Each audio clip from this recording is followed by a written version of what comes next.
Gidan Mati kashi na 3. Idan mai sauraro bai manta ba, a kashi na 2 mun tsaya inda 'yar magaji ke kawo ba a siga Mati dangane da cikin Nene. Yanzu ko za mu daura. To ai sai ki kauce daga saman mu, tunda dai shegen bakin cikin ki ya jawo kin ji abin da tsohon ki ke aikatawa a waje. Mati ya faɗi na rarar abulle da ta yi tsaye hannu bisa kugu tana jinjina maganar 'yar magaji. Oh dai daɗinta bazawari aka ce ba ɓarawon jakai ba, ta faɗi tana hararar Nene da ke yatsine. Ɗan da kin ji ne uwar gidan Mati, mu je na raka ki ɗaki ki kwanta, daga yau ko tsinke bai yadda ki ɗaga a gidan nan ba, wanda ba zai iya gani ba yayi zuciya mu gani a ƙasa, ya faɗa cike da lallami. Ita ɗin ma miƙewa ta yi cike da kwarkwasa har da riƙe rigar Mati. Gab da za ta ɗaga labulan kabar ta ne ta waigo ta kalli abin fuskar ta ɗauke da murmushin kaɗan kika gani. Dogon tsaki ita ma ta ja tana hararar ɗakin bayan shigewarsu.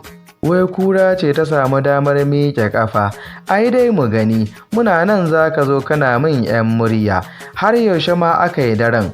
Jin shiru ba su amsa mata ba, sai tashin dariyarsu da take ji ya sa ta juya a fusace zuwa nata ɗakin. Kwana 2 gidan shiru, daga sai wai uwar gulma ta yi cikin shege.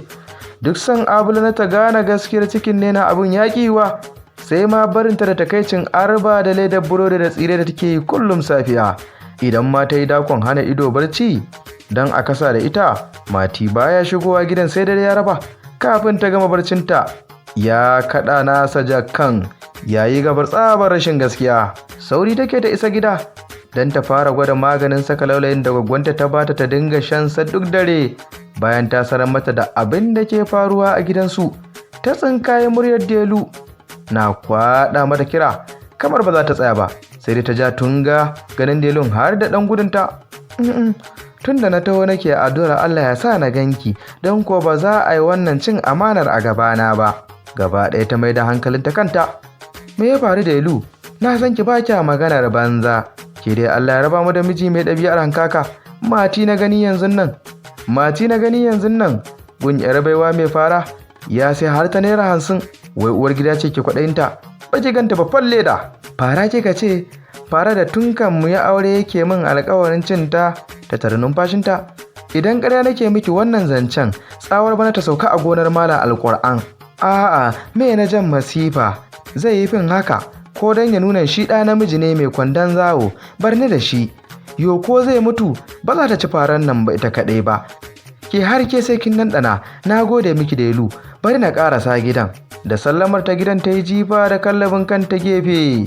Luma yatsunta ta yi cikin gashinta ta fara wargaza shi. Kankace mene wannan? Ta da hankalin gashinta ya yi tsaitsaye tamkar gemun mahaukacin da ya shekara ana jifansa. Nena da ke gefe ana ƙoƙarin sai ta kai, sai gani ta yi abula ta zube tana wannan naɗewa. Doka ihun da za ta yi sai ga shigowar Mati yana mai da aljihunsa baya. Ganin Nena jiki na kyarma ya sa shi yin wurin abula yana sallallami. Kar ka ƙaraso, kana ƙarasowa idan muka fyauɗe ka sai ka dangana ga gyatumarka. Ya ji murya na gargaɗinsa kamar ta kuyangar kutare. Turus yana kallon yadda abula ke nannaɗe bakinta tana dilalar da yawu. Ki haƙuri abulle, wallahi ban san kina da larura ba, ya faɗa kamar zai fashe da kuka. Ta ja majina.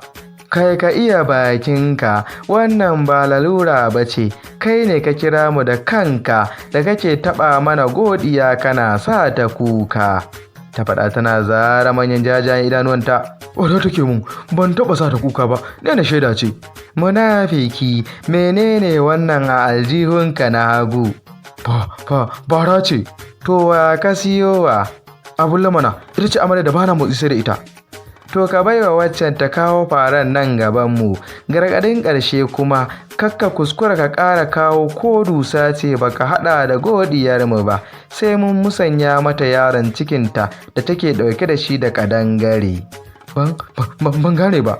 Au, don fitsara ma baka san godiyarmu na ɗauke da cikinka ba? Na sani, ku yi haƙuri.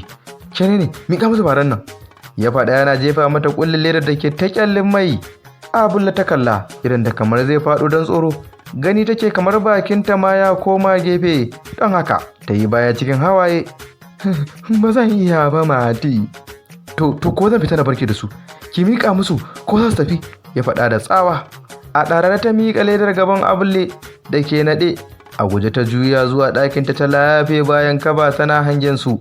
Katuwar hamma Abule ta saki kafin kuma ta bingire gefe makale da ledar fararta. Akwai alamun borin ya sauka. To masu sauraro, a nan za mu dasa aya sai kuma mun haɗu da ku a kashi na 4 za ku ji yadda za ta kaya. Shin Mati zai gano gaskiyar wannan cuta ta Abule ko haka za ta ci gaba da ninke shi a baibai? Ya batun cikin ne za ta haife ko za ta ci gaba da jure zabga masa ƙarya ne? Faɗi da ku a shiri na gaba.